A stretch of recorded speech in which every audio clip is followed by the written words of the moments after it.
To be playing Sega Genesis with bros. Now I'm gaming with some folks on the other side the globe. Used to go through a label if you trying to blow. Now people got more. Welcome to 3 Count Commentaries. I am your host, MagMongoSlade. Today we're going to talk about The Miz, Mike "The Miz" Mizanin, and his biography on A&E. I'm not going to do a blow-by-blow review of this. It was actually pretty good, but everyone has heard The Miz's story again and again. They never miss an opportunity to tell it.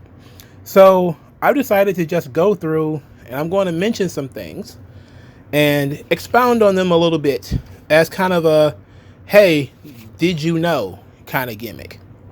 So we know that The Miz was on The Real World. He was on the 10th season of The Real World, where he created the character The Miz. He says he created it as a way to feel more comfortable on the show. And I remember watching The Miz on The Real World before he was a wrestler. So it was really hard for me to take him seriously because I was old enough to actually have watched The Real World. But what was an interesting bit is one of the consistent things you saw throughout the biography is that The Miz likes attention. He was an only child as a kid and is the child of divorce. So he's always vying for people's attention and their acceptance. So this is one of the things that when you see him on The Real World, he was not very liked on the show. Again, I haven't seen the show in 20 years, but I don't remember anybody liking him on the show. But I do remember people liking The Miz. I do remember The Miz being funny and The Miz being one of the running gags week to week on the show. So you see this again and again, that The Miz comes into a situation, nobody likes him. He's, being himself, quote unquote, and then he starts ramping it up and actually started being kind of hammy, and people actually start to like him because they find him entertaining and humorous and all this kind of stuff. This is a running gag throughout the story with The Miz. But in our did you know kind of scenario is, did you know that The Miz worked in the same indie wrestling developmental it's kind of a developmental territory, kind of not. Jim Cornette would scream and yell about it never being a developmental territory, while Rick Bassman and I think Bruce Pritchard would say that it was. And this is Ultimate Pro Wrestling out in California. It was founded by Rick Bassman, who was the guy who found the Ultimate Warrior and Sting, Gene Hellwood and Steve Borton, back in the 1980s. Because he was so successful with Ultimate Warrior and Sting, he made that his regular job. He would go out and recruit for the WWE. He was actually technically a talent scout. He would, of course, manage them for a little bit.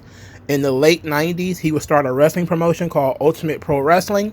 Ultimate Pro Wrestling would be used as a way to get experience for his guys, and then he would send them off to WWE developmental proper. Granted, WWE was willing to pay him for them. And then, of course, he would also, as a side gig, have the wrestlers under some kind of management contract where they would pay him a percentage of their income from that day forward. This is why he became a bit of a pariah in wrestling, especially in terms of John Cena. John Cena hates this guy. Ultimate Warrior didn't like him either. I think Sting, from my research on him, Sting was okay with him, always thanked him and appreciated what he did for him. But John Cena never liked him. Jim Cornette hates him. But the important thing is, The Miz was in that program right along with John Cena, Samoa Joe, and many others. Rick Bassman talks about this on a podcast where he said he knew The Miz from actually scaring him with Roadkill from ECW. Basically, they knew that he was a guy who did reality TV and he was trying to get into pro wrestling. So they decided to, run a rib on him and scared him earlier. And then they found out that The Miz had moved to Los Angeles to be a pro wrestler, and he wanted to join Ultimate Pro Wrestling. So Rick Bassman says this, quote, nice guy, good personality, no physique at all. And back in those days, I was focused on the monsters, the Nathan Joneses and the Heidenreichs and the Luther Reigns and so on and so forth. But seemed nice enough and seemed earnest enough. Murray, which is one of his partners, was willing to pay his tuition to go to school, sign him up. Did I recognize the potential? No, not at all. Absolutely not. The day John Cena first walked through the door, you don't have to be a genius or an accredited talent scout to look at John Cena and go, wow, there's obviously something there. You can see it immediately, the look, the face, the body, the way he carried himself. The Miz, you didn't see it. And I didn't see it. And I have to admit that. He worked really, really hard. He worked really hard in the school. But to me, The Miz and Paul London are very synonymous with each other. Basically, he goes on to talk about how he didn't see anything in Paul London either, who was also there. If you want to know more about UPW, I did a video on UPW, and it's in the archives somewhere.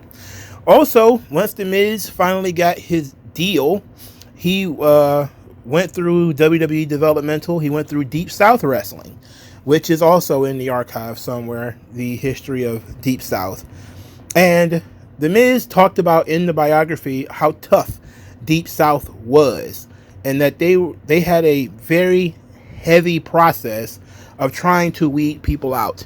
So, but here's the second did you know?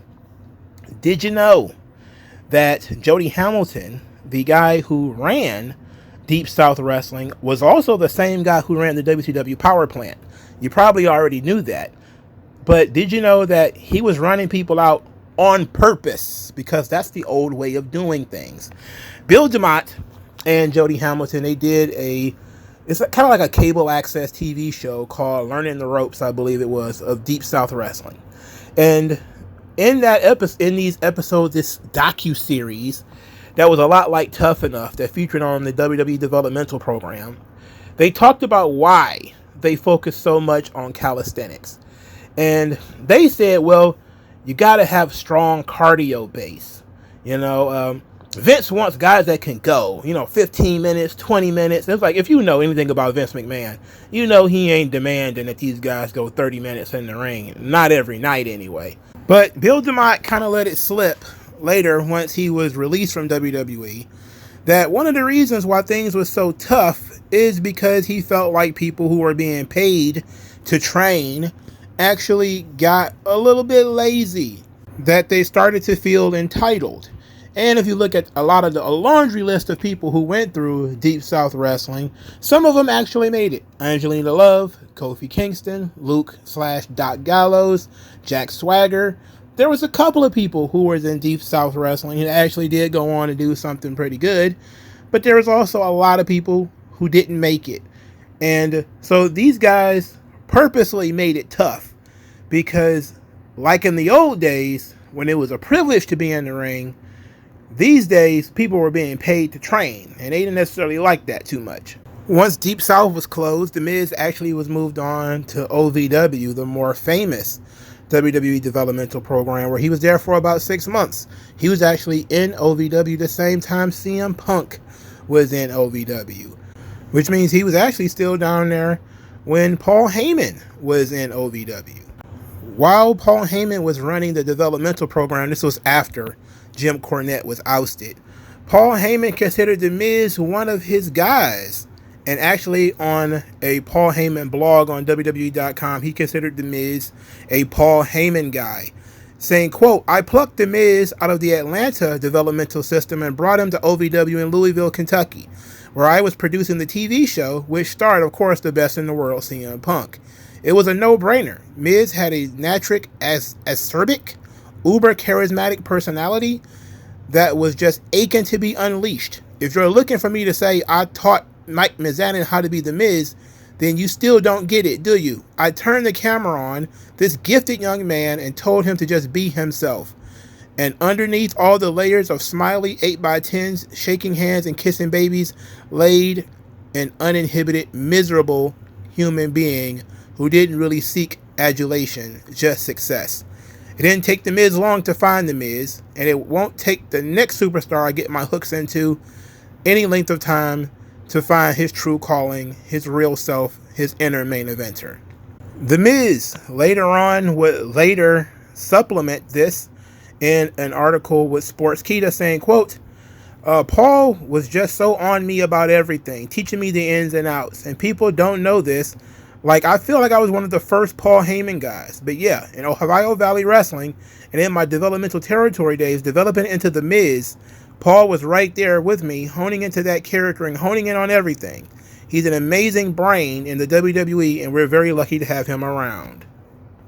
Also, to supplement this, it was never mentioned, but apparently when WWE first hired The Miz, they wanted him to be a commentator or some kind of backstage interviewer, which plays into the idea of him being the Ryan Seacrest of WWE. And of course, he pushed to be a wrestler. But to continue on the Paul Heyman angle, he would tell Wrestling Inc. later, Paul Heyman was the first person who says, "You're not a babyface." I go to OVW and they weren't cheering. They were just kind of meh. Paul goes, "Do you know why you're not connecting? Because you're not a babyface. You're a heel. We set up, we wrote this promo, and I went out there and cut it, and I don't think I've ever went back since. It just felt right." Now, this matters because he was actually a top babyface in Deep South Wrestling. So when he transitioned from Deep South to OVW, he had to change from being a babyface to being a heel. So that was all very good stuff that they left out that I think actually means quite a bit, because it gives Miz a lot of connections to people like John Cena going all the way back to 2001. So when you see footage of John Cena mentoring The Miz and you hear about this and you wonder, why in the world would John Cena have any interest in The Miz beyond The Miz's work ethic, which actually matches John Cena's work ethic? It's because they knew each other back from their days in UPW. What this does is it actually threads The Miz more into the WWE than most people dare want to. People look at The Miz like an outsider. This is something that is talked a lot about in the documentary as well, as how he's an outsider. But when you actually look at things, he's had a lot of connections with a lot of people. Either he was in developmental with them, and they're still around. Doc Gallows is still around. He was in Deep South Wrestling. The Miz was there. Kofi Kingston was in Deep South Wrestling when The Miz was there. You know, John Cena was in UPW with him for a short time. CM Punk was in OVW with him. So he's actually more threaded into the company than most people would like to believe. One of his good friends is Zack Ryder, who he was also in, I believe, Deep South with. So it was very interesting to see how they chose to basically ignore the fact that this guy has been in the company consistently or under some kind of WWE contract consistently since at least 2006 or 2004 actually. You know, so it's a very interesting thing here. But the documentary was pretty good as usual, talking about his life and talking about his career, talking about his wife and everything. So it was fun. I just felt like some things were left out, and we always talk about him getting bullied. Edge in the documentary, oddly enough, he mentioned how everybody got bullied, but Miz got it the worst. And considering, just do this for your own edification. Put 3 words into Google: Edge, JBL, and soap. Then come back and go to the comment section and tell me if you think the Miz got it worse. Like, share, subscribe. I'll talk to you guys later. Peace out. Your skin tone, so why attach yourself and piggyback the wealth you didn't earn or lack yourself? I'm telling you to own up to your own success and failures. It's a reason why these sleazy guys